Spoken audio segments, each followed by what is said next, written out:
ตลกมากอันนี้คือเพื่อนเรามาจากสิงคโปร์เว้ยนางมาถึงเชียงใหม่แล้วนางขับรถจากเชียงใหม่ไปขับรถมอเตอร์ไซค์แล้วพวกนางหิวข้าว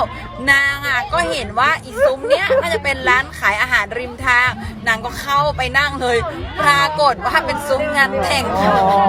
แล้วคือชาวบ้านเนี่ยก็ต้อนรับแบบดีมากนั่งรอก่อนแป๊บนึงนะอะไรเงี้ยแล้วมันก็ฟังไม่รู้เรื่องมันก็โอเคอะไรเงี้ยนางก็บอกเลยว่าโอ้โหคนไทยน่ารักมากน้ำใจมากคือน่ารักตลกแก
Terima kasih sudah nonton. Jangan lupa like, subscribe, dan share ya.